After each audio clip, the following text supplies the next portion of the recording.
So, the playtest is finally out and we've seen some new gameplay of Neon. I'll be upfront and say that she looks like an exciting character and I'm counting the days until I'm able to play her. But yeah, Riot, please invite me next time, please. Anyway, that's not the point. As many of you know, Neon's abilities have caused quite a stir within the Valorant community. And in today's vid, we are going to address some of the problems players have with the agent. Hey guys, it's Eggwick, and this is the problem with Neon. If you like this vid, please consider subscribing. So, one of the main concerns with Neon is how she promotes run and gun. While this does seem to be the impression the trailer was trying to give, I don't really think that's the case. Sure, you're able to sort of run and gun with the agent by sliding and gunning at a faster speed, but I don't believe this will be particularly groundbreaking, mainly because you're still inaccurate while doing so. This will obviously work with shotguns and SMGs, but that's not too different from a jet dashing into you to shorty you in the face. I think the main problem lies in the difficulty to have good crosshair placement against a Neon, and the frequency by which she can achieve this. Let me explain. In Valorant, there are very few instances where your crosshair placement needs to deviate from the standard way of holding an angle or peeking a player. Some examples, like I've mentioned, are when you're predicting a jet dash or updraft, or maybe when you hear a raise flying through the air. Raise satchels obviously take a lot of skill to master, and jet won't be dashing in every round. However, if you're in low elo, then maybe not any round at all.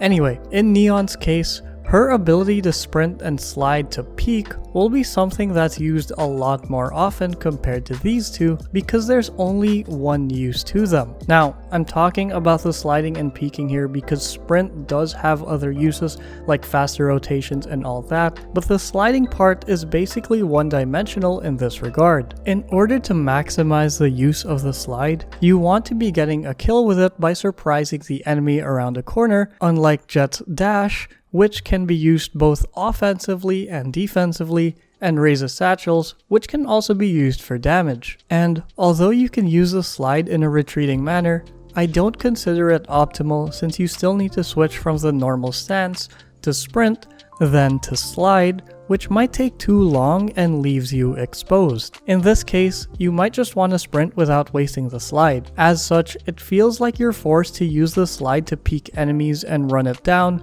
which will increase the frequency that players playing against a Neon will have to use a non-standard crosshair placement. This is just how Neon is designed, and while it's a breath of fresh air, I feel like as much fun as she might be to play, she might not be as fun to play against. I expect her slide to be used almost every round, and because it's unlike any other agent, some players might find it cheesy. To be clear, I don't think that this is that big of a deal. I know that over time, players will adapt and learn to counter it, but I understand where the frustration of the community is coming from. That said, this will absolutely terrorize the lower ranks. Players already have bad crosshair placement, and now they have to deal with another movement mechanic. Neon mains will probably get away with a lot of dumb stuff, mainly because of the speed at which she peaks. But I think the more pressing problem is that with every new agent release is the power creep situation within Valorant.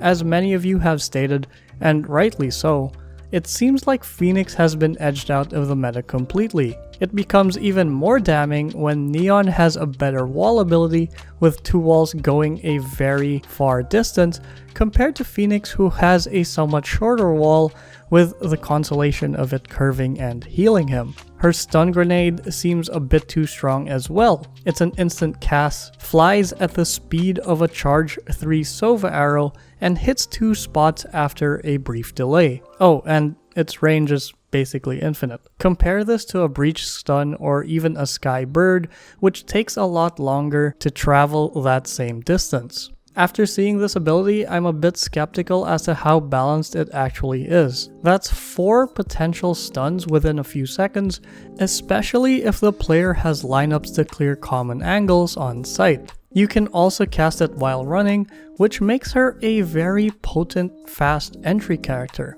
It seems like the level by which agents can affect the play or the state of the game is moving up, and the abilities are getting stronger. Then again, I'm just spitballing here, but that's honestly how I feel. I don't want Valorant to get to a place where the kits are overloaded, much like some champions in League of Legends. But what do you guys think? I don't have problems with much, but her stun grenade does seem a bit too strong right now, and I do think that her wall is just a better version of Phoenix's. But yeah, that's it for this vid. If you guys have any comments or suggestions about the topic, I'd love to hear them down below.